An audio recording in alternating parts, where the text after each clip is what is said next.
So, dear friends, today we are here. We are going to study this important topic in physics, जिसका नाम है Newton's laws of motion.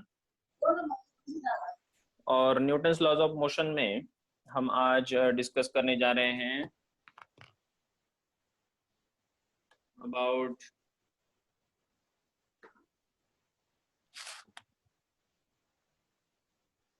today's topic will be about some problems based on, जैसे कल का जो lecture था तो मैंने रिकॉर्डेड भी आपको भेज दिया था, आप लोगों ने देखा होगा शायद, है ना? ऑलराइट, तो आज हम यहाँ से आगे बढ़ेंगे। कल हमने कुछ प्रॉब्लम्स किए थे इसके ऊपर, ठीक है? सो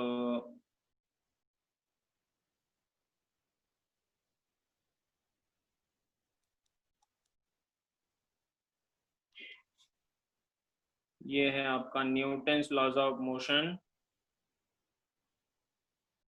ठीक है? न्यूटन्स लॉज ऑफ मोशन, और इसके अंदर हम पढ़ रहे थे कनेक्टेड बॉडी प्रॉब्लम्स को हमने पढ़ा।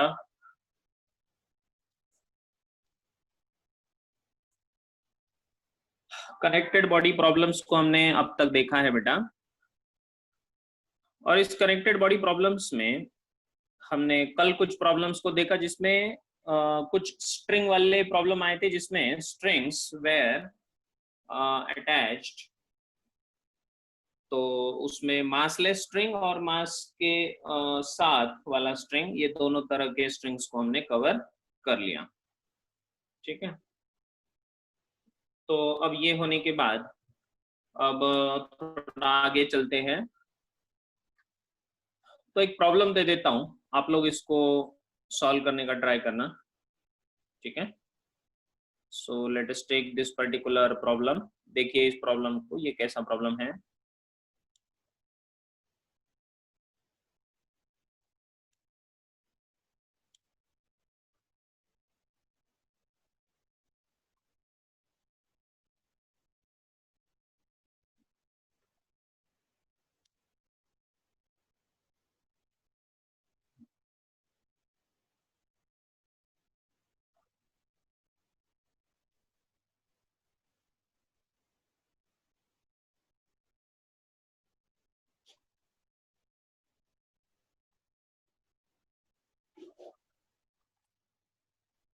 This is one particular wedge,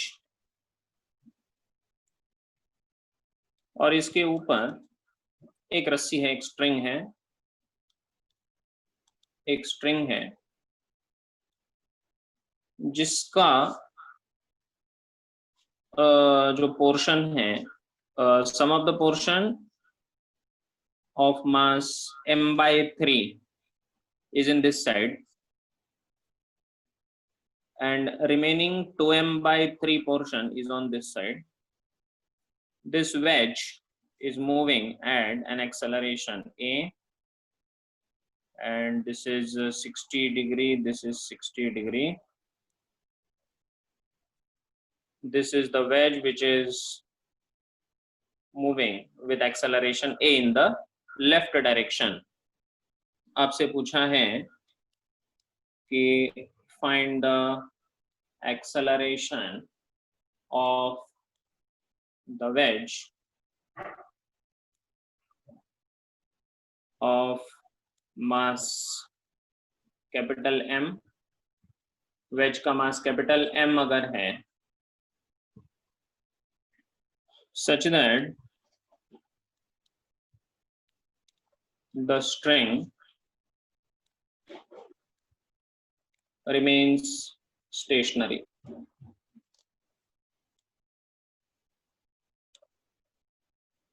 The string should remain stationary here on the wedge. ये क्वेश्चन है। तो ये थोड़ा सा डिफिकल्ट जैसा क्वेश्चन लगता है, थोड़ा लगता है कि इसमें बहुत ज्यादा दिक्कत आने वाली है, लेकिन ऐसा नहीं है। एक बार आप इसका फ्री बॉडी डायग्राम ड्रॉ करिए। आप लोग पहले थोड़ा सा ट्राई कर लीजिए और फिर मैं आपको इसको कैसे करना है इसका तरीका बताता हूँ। आप लोग बस मेरे लिए एक काम करिए, आप लोग इसका फ्री बॉडी डायग्राम बना दीजिए। चलिए,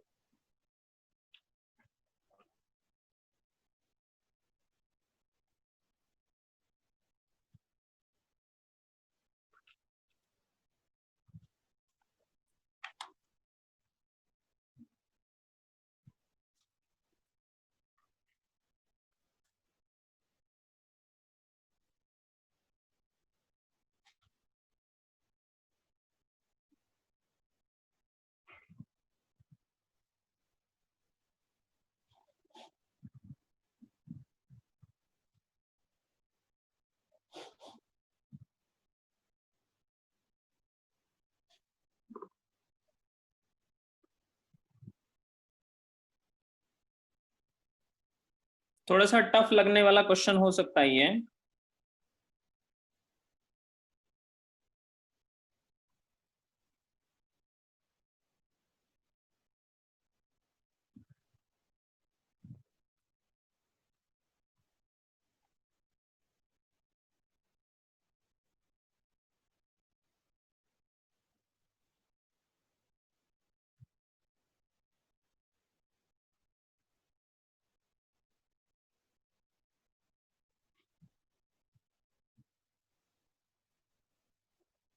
क्वेश्चन समझाना सबको। क्वेश्चन ये है बेटे कि इस वेज को कितने एक्सेलरेशन से मूव होना चाहिए ताकि ये जो स्ट्रिंग है जो इसके ऊपर रखा हुआ है वो फिसले ना, रिमेन स्टेशनरी। रिमेन स्टेशनरी का मतलब है कि ये 2m/3 जो पार्ट इधर है वो नीचे खसकना चाहता है, लेकिन वेज को इस तरह से एक्सेलरेशन मिला कि वो इसको नीचे गिरने नहीं देगा, आगे उसको रखेगा।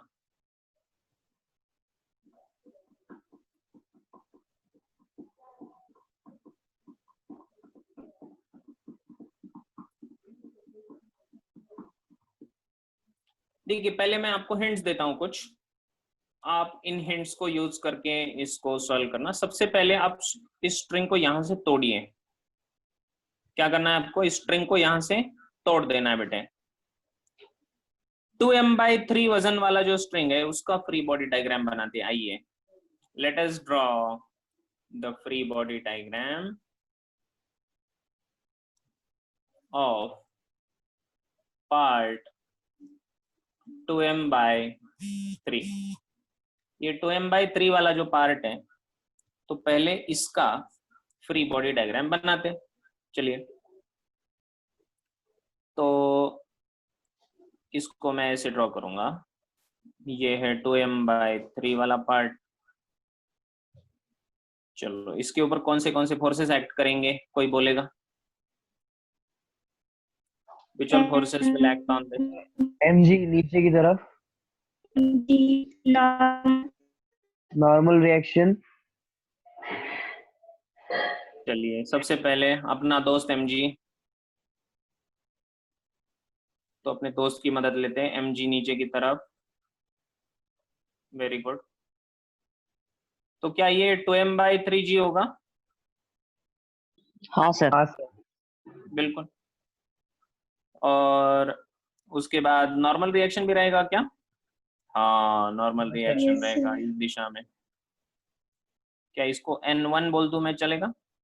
बिल्कुल चलेगा, ये नॉर्मल रिएक्शन। आगे बोलो, और कौन सा फोर्स एक्ट करेगा इसके ऊपर? एक्सेलरेशन है सर। Acceleration, okay. कौन सी दिशा में? निगेटिव डायरेक्शन में।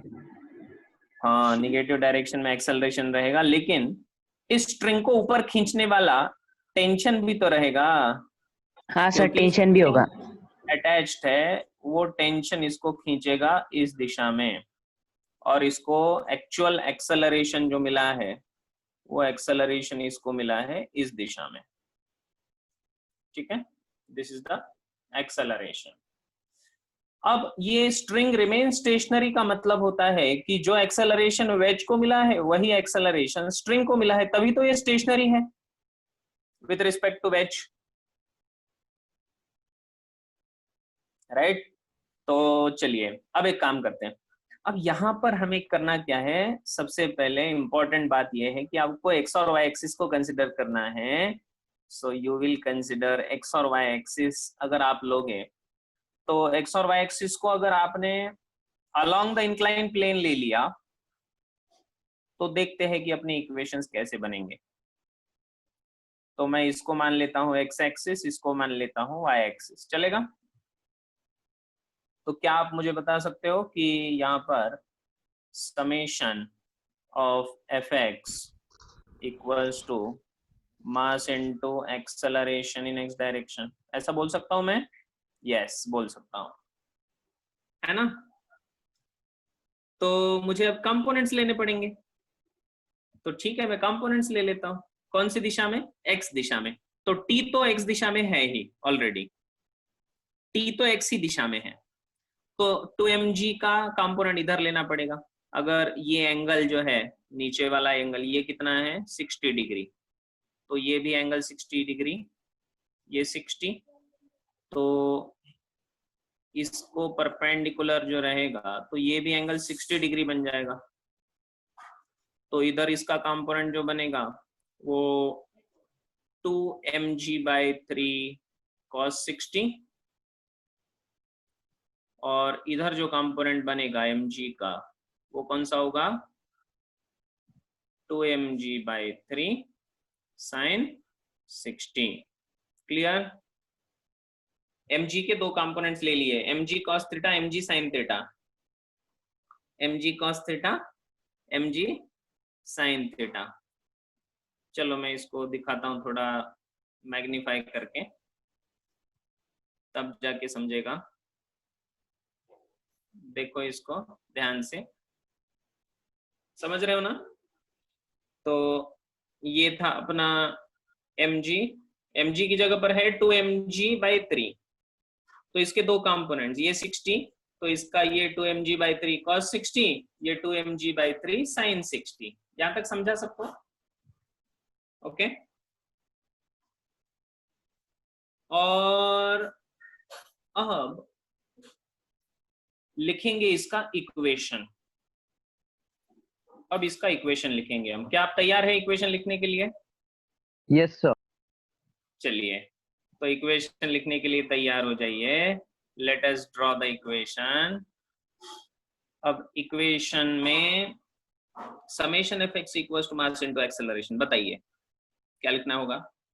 t minus 2mg/3 sin 60। T को पॉजिटिव लेना होगा क्योंकि Yes, ये sir. पॉजिटिव एक्स एक्सिस है ना, ये पॉजिटिव, उसका अपोजिट निगेटिव, तो टी को पॉजिटिव, शाबाश, टी को पॉजिटिव, माइनस बोलो 2mg/3 sin 60 degree. 2mg/3 sin 60। और कोई फोर्स है बेटे? No sir. कोई फोर्स नहीं, क्योंकि नॉर्मल रिएक्शन उसको परपेंडिकुलर है, तो वो तो यहाँ पर काउंट होगा ही नहीं, वो तो वाई डायरेक्शन में काउंट होगा, है ना।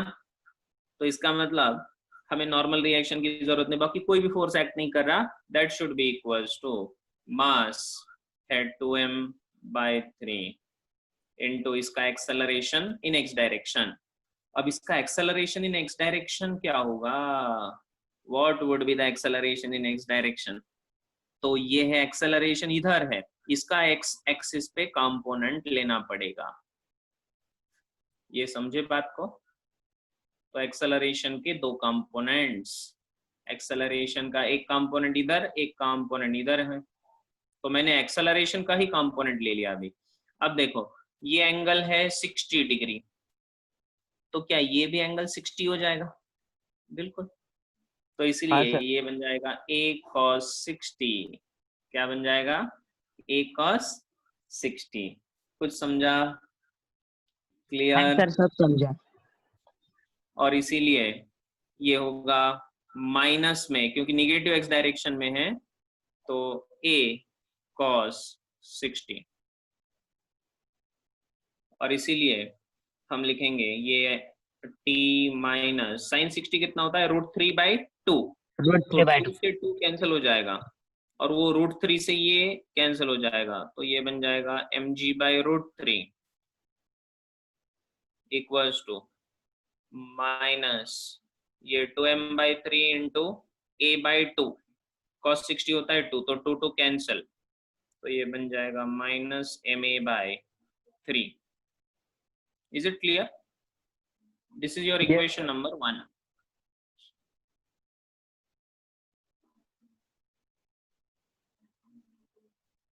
यहां तक कोई भी दिक्कत है तो पूछिए बेटे। हम क्या कर रहे हैं, हम इस क्वेश्चन को सॉल्व करने के लिए सबसे पहले मैंने आपको बोला ये जो स्ट्रिंग है आपका, इस स्ट्रिंग के 2 टुकड़े कर दो यहां से, एक टुकड़ा ये वाला, एक टुकड़ा ये वाला। तो ये पहला जो टुकड़ा है उसको फोर्सेस लगा दिए हमने सारे, और वो फोर्सेस लगा के एक्स और वाई एक्सिस इंक्लाइन प्लेन के अलोंग ले लिया, और वहां से उसका इक्वेशन हमने बना दिया। और वो जो इक्वेशन है summation F x equals to mass into acceleration, और बस पॉजिटिव डायरेक्शन नेगेटिव डायरेक्शन को कंसिडर करके इक्वेशन बना दिया। ये है इक्वेशन नंबर 1।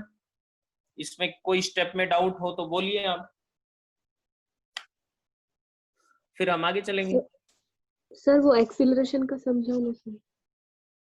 एक्सेलरेशन जो है बेटे, वो एक्सेलरेशन एक्चुअली किधर है, लेफ्ट दिशा में है।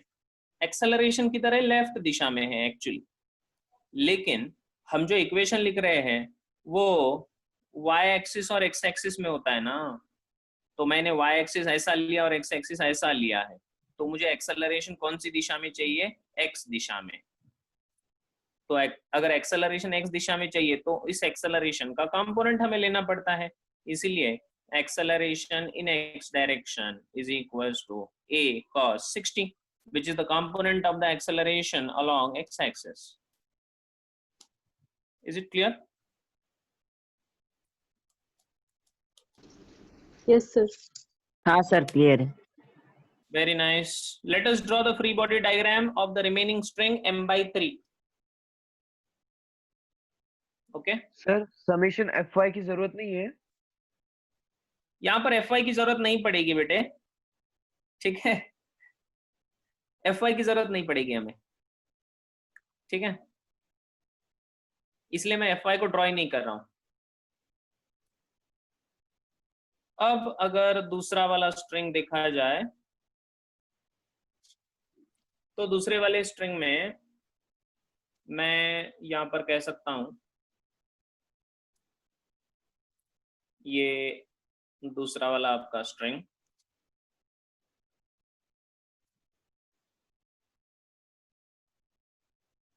और इसको अगर हम फ्री बॉडी डायग्राम लगाते हैं तो मैं डायरेक्टली यहाँ पर लिख दूंगा कि इंक्लाइन प्लेन के डायरेक्शन में इधर mg साइन थीटा हमेशा एक्ट होता है, तो डायरेक्टली m की जगह m/3 g साइन 60। जैसे यहां पर भी अगर आप देखो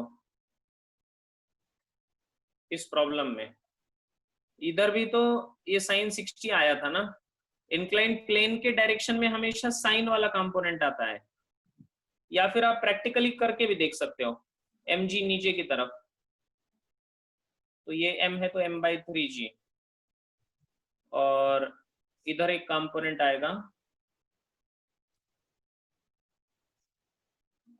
इधर एक कंपोनेंट जो ये एंगल रहेगा 60 डिग्री, तो ये बनेगा m/3g cos 60।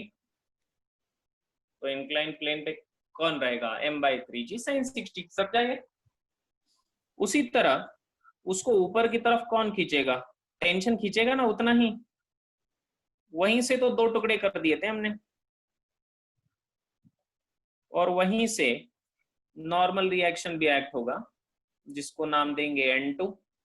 फिर से यहाँ पर इसको मान लूंगा मैं y एक्सिस और इसको मैं मान लूंगा x एक्सिस, और फिर से मैं बोलूंगा यहाँ पर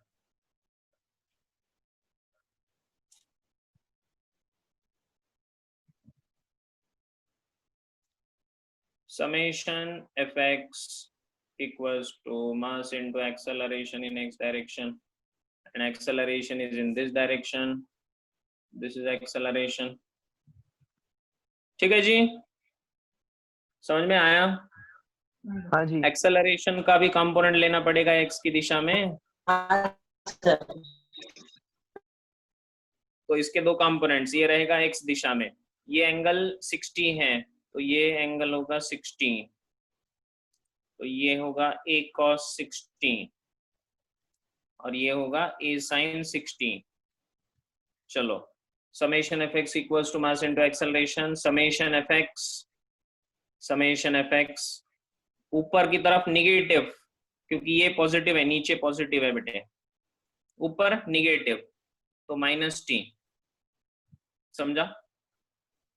-t, और ये प्लस, नीचे पॉजिटिव है, m/3 g sin 60. पॉजिटिव आया क्योंकि पॉजिटिव इस दिशा में है। और कोई फोर्स है क्या?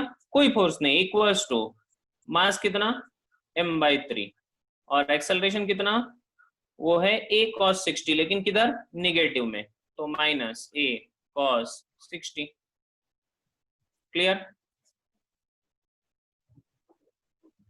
and therefore we can say this is -t plus sin 60 कितना होता है, √3/2, √3/2, तो ये बन जाएगा mg बाय वो √3 और इधर ये 2 और ये √3, 3 से √3 को कैंसिल करा दिया, ठीक है ना, इक्वल्स टू माइनस, और क्या बचेगा यहाँ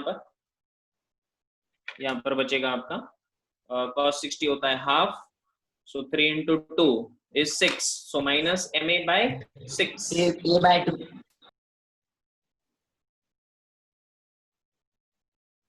minus ma/6.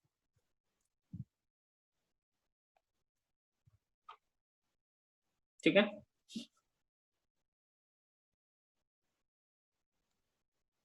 Equation number 2. प्यारे बच्चों, इक्वेशन 1 और इक्वेशन 2, इन दोनों में आपको t दिखाई दे रहा है और आपको a भी दिखाई दे रहा है, दो वेरिएबल्स है, m तो गिवन है, m is a given variable, और इसीलिए दोनों इक्वेशन को ऐड कर दो, ऐड 1 and 2, आपका आंसर बन जाएगा. सो इधर लिख देता हूं, ऐड 1 and 2. तो अगर मैं इसको लिख दूं यहाँ पर, ये ऊपर वाला इक्वेशन था t minus mg/√3 equals to -ma/3. Add कर दो दोनों को, तो plus t minus t cancel, mg/2√3, ये mg/2√3 minus mg/√3 equals to, ये दोनों को ऐड करना पड़ेगा ना, तो ऊपर है ये -ma/6 minus ma/3, minus ma/6 minus ma/3, तो इनका एलसीएम आएगा 2√3, ये mg माइनस 2mg. नहीं समझे? राइट, समझे सर। इक्वल्स टू माइनस, इधर एलसीएम आया 6, तो ma, और ये माइनस इसका है माइनस ma, और ये -3 into 2 is 6, so 2ma. ये -ma - 2ma is -3ma/6. 3 से 6 कैंसिल होके 2 बना, तो mg - 2mg is -mg divide by 2√3 should be equals to -ma/2. दोनों साइड में m और m कैंसल, 2 और 2 cancel, minus minus plus, answer आया a equals to g/√3. and that is your answer.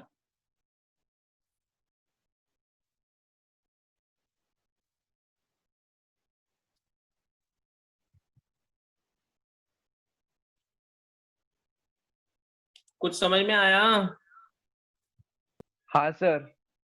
हाँ सर। फटाफट लिख लो। लिख लिया सर। थोड़ा सा टफ लेवल का था ये प्रॉब्लम, लेकिन अच्छे से सर, एक अगर बार ध्यान समझा देके दो। सॉल्व करेंगे तो बिल्कुल सर, एकदम परफेक्ट नीचे की समझ में आ स्लाइड जाता है। दिखाओ ना, हाँ बेटे। नीचे वाली स्लाइड। हाँ नीचे वाली दिखा रहा हूँ।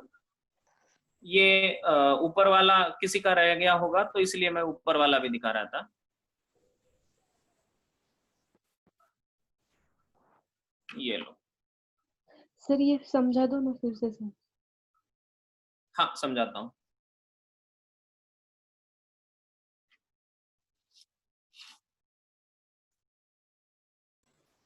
सर एक बार पूरी स्लाइड दिखा सकते हो प्लीज? कौन सा? ऊपर की भी स्लाइड दिखा दो ना सर एक बार। हाँ हाँ हाँ बिल्कुल। अभी रिपीट करूंगा, 2 मिनट जरा लिखने दो।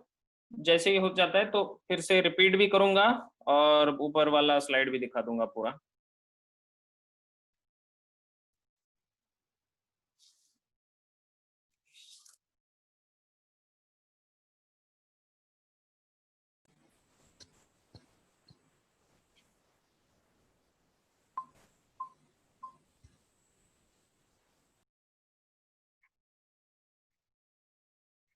तो यहाँ पर हमने क्या देखा? तो हमने देखा क्वेश्चन हमारा क्या था। क्वेश्चन था बेटे कि आपको बोला गया है यहाँ पर कि you have been given this veg.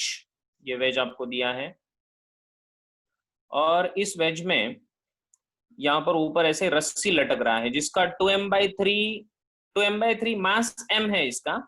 तो 2m/3 वाला मास इधर लटक रहा है और m/3 वाला मास इधर लटक रहा है। ये समझा? और फिर आपको बोला गया है कि ये वेज के एंगल्स है 60 और 60 और ये लेफ्ट साइड में जा रहा है विद एक्सेलरेशन a। जब ऐसा हो जाएगा तब पूछा है कि जब ये एक्सेलरेशन a से आगे बढ़ेगा बेटा तो string remain stationery on the ways. तो स्ट्रिंग को स्टेशनरी रहने के लिए फिसलना नहीं चाहिए, स्ट्रिंग नीचे फिसलना नहीं चाहिए, स्टेशनरी रहना चाहिए। उसके लिए वेज के साथ दौड़ना चाहिए उसने, है ना?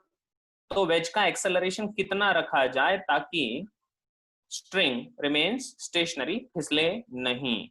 ये क्वेश्चन था। तो हमने कर दिया, इसके 2 टुकड़े कर दिए इसको, है ना? यहां से इसके 2 टुकड़े करा दो। ये 2 टुकड़े कराने के बाद क्या होगा? अलग अलग फ्री बॉडी डायग्राम हम बना सकते हैं। तो मैंने क्या किया, ये पहला टुकड़ा ले लिया, इसके ऊपर सारे फोर्सेस एक्ट करा के दिखा दिए। एक फोर्स होगा टेंशन, ये वाला, क्योंकि वो स्ट्रिंग से अटैच्ड है। तो स्ट्रिंग से अटैच्ड है तो ये टेंशन लगेगा उसको। उसी तरह नॉर्मल रिएक्शन, क्योंकि कांटेक्ट में है वेज के, तो कांटेक्ट फोर्स है वो नॉर्मल रिएक्शन N1 ऊपर की तरफ। mg धरती माता नीचे खींचेगी तो 2mg/3, क्योंकि मास 2m/3 है। उसके कंपोनेंट्स ले लिए, एक कॉस वाला एक साइन वाला, याद रखना हमेशा, साइन थीटा कॉस थीटा। और एक्सेलरेशन है इसका लेफ्ट दिशा में। हमने माना इसको एक्स एक्सिस और इसको वाई एक्सिस। इंक्लाइन प्लेन पे जब कोई चीज होती है तो हमेशा इंक्लाइन प्लेन पे ही एक्स और वाई एक्सिस जनरली हम कंसिडर करते हैं ताकि आसान जाए। तो एक्स दिशा में अगर हम लगाए इक्वेशन को तो Fx equals to mass into acceleration, ठीक है? तो पॉजिटिव एक्स दिशा में 30 माइनस 2mg/3 sin 60, अपोजिट में था ये, equals to mass into acceleration. Acceleration का कंपोनेंट ले लिया बेटे, किस दिशा में? एक्स दिशा में, क्योंकि यहाँ पर m इंटू ए एक्स है ना। ए एक्स मतलब acceleration in x direction, so we have to take the acceleration का कंपोनेंट। कौन सी दिशा में? एक्स की दिशा में। जिस दिशा के फोर्सेस उसी दिशा का एक्सेलरेशन, जिस दिशा के फोर्सेस उसी दिशा का एक्सेलरेशन। एक्सेलरेशन। जिस दिशा के फोर्सेस उसी दिशा का एक्सेलरेशन, ध्यान में रखना, राइट। तो यहाँ पर ये सारे इस तरह से फोर्सेस कंसिडर कर लिए और एक्सेलरेशन को भी कंसिडर कर लिया। तो जिस दिशा के फोर्सेस उसी दिशा का एक्सेलरेशन का कंपोनेंट, तो इनको इक्वेट करा दिया, पॉजिटिव निगेटिव सही सही साइन लेना है सब, तो एक इक्वेशन बन जाएगा, है ना। टी और ए में एक इक्वेशन बन गया। जब ये इस तरह से इक्वेशन बन गया आपका, आगे फिर क्या किया मैंने, अब दूसरा ये वाला पार्ट, इसको भी वैसे उसी तरह से फोर्सेस लगा दिए। ये वाई एक्सिस माना, ये एक्स एक्सिस माना। कुछ लोगों ने अगर ऊपर एक्स एक्सिस माना होता तो क्या ये गलत हो जाता? अगर एक्स एक्सिस को हमने ऊपर मान लिया होता, नीचे की जगह ऊपर मान लिया होता, तो क्या ये गलत हो जाता? नहीं कोई सर, बोलेगा? सिर्फ साइन चेंज करना पड़ता हमें। कुछ भी गलत नहीं हो जाता, नहीं बिल्कुल सर, सही कुछ भी होता। गलत नहीं होता सर। हाँ, एक्स और वाई एक्सिस आपके ऊपर है, हाँ सर। आप जिस दिशा में लेना चाहते हो उस दिशा में ले लो। तो इस तरह से वही इक्वेशन बनता है, करके देखिए, वही इक्वेशन बनेगा, वही फाइनल आंसर भी बनता है। तो हमने ये इक्वेशन बनाया उसी तरह जैसे ऊपर बनाया वैसे ही नीचे बनाया बेटे, और फिर दो इक्वेशन बने, दो इक्वेशन में सॉल्व कर दो एक दूसरे के साथ, बात खत्म। Two equations and two variables को साथ में सॉल्व कर दिया, एम भी कैंसिल हुआ, सब कैंसिल होके आंसर बना g/√3। That is your final answer. ठीक है, क्लियर? Yes sir. ग्रेट। अब चलो, अब इसी की तरह दूसरा क्वेश्चन देने वाला हूं आपको।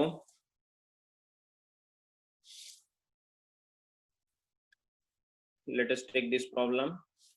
इस प्रॉब्लम को हमने शायद पहले भी देखा है, लेकिन उस टाइम पे मैंने कहा था कि आगे जाके ये प्रॉब्लम आपको बताऊंगा मैं। तो ये इंक्लाइन प्लेन है, इसके ऊपर मास है m, इसका मास है कैपिटल M। ये वेज जा रहा है, दौड़ रहा है राइट साइड में with acceleration a on the ground. Okay, sir एक डाउट है sir. What should be acceleration a, ये एंगल है थीटा, ठीक है, such that small m remains stationary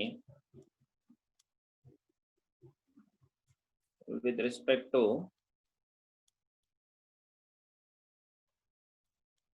wedge।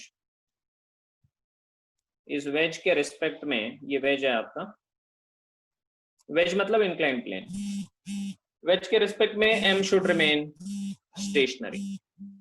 Sir बोलो। सर पीछे के क्वेश्चन में एक छोटा सा डाउट है। हाँ बोलो। सर अगर वो वहां पे फ्रिक्शन भी अगर होता तो एफबीडी में हम इस पे कैसे लेते फ्रिक्शन? हाँ, फ्रिक्शन अगर फ्रिक्शन भी होता उस क्वेश्चन में। वो नेक्स्ट चैप्टर है बेटे अपना, अच्छा ठीक है सर। नेक्स्ट चैप्टर, ठीक है। Yes sir.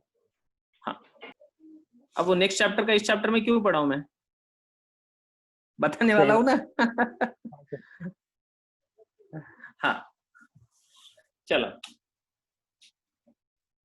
तो यहां पर प्यारे बच्चों वही प्रोसीजर करना है, draw the free body diagram, फटाफट everyone, you must do it and you can do it, you can do it all. Just draw the free body diagram of small m।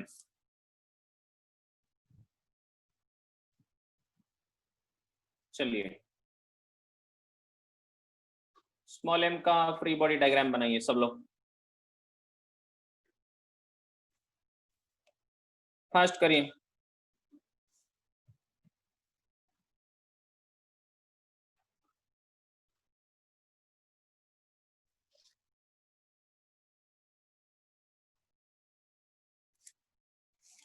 कौन से फोर्सेस एक्ट होंगे इसके ऊपर? mg जी हाँ,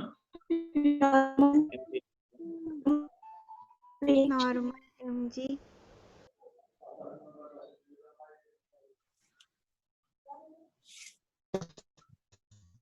acceleration mg नीचे की तरफ, ये एंगल है थीटा, तो ये एंगल हो जाएगा थीटा, तो ये होगा mg cos थीटा, और इंक्लाइन प्लेन के डायरेक्शन में हमेशा होता है sine theta, mg sine theta. Very nice. Normal reaction रहेगा, नॉर्मल रिएक्शन, और ये स्टेशनरी है with respect to the wedge, इसलिए इसका एक्सेलरेशन कितना बेटे? a। ये समझ में आया? Yes sir. अब आप इसको इस तरह से करिए कि you can consider x and y axis. पहले आप एक्स और वाई एक्सिस को कंसिडर कर लें, और एक्स और वाई एक्सिस को कंसिडर करने से आंसर आ जाता है। तो आप इसको मान लो वाई एक्सिस और इसको मान लो एक्स एक्सिस। क्यों भाई? तो नीचे की तरफ एक्स एक्सिस ये पॉजिटिव है, तो चलो इक्वेशन बनाते हैं। पॉजिटिव एक्स एक्सिस में कौन सा फोर्स है? mg sin theta summation of fx equals to mass into acceleration. क्यों भाई? fx की दिशा में बस एक ही तो फोर्स है, mg sin थीटा। कोई और दूसरा अपोजिंग फोर्स है क्या? कोई नहीं। नॉर्मल रिएक्शन इधर आएगा क्या? नहीं, क्योंकि वो परपेंडिकुलर है। mg cos थीटा आएगा क्या? नहीं। दूसरा कोई फोर्स? कोई नहीं। Equals to mass into acceleration in x direction लेना पड़ेगा, मतलब एक्सेलरेशन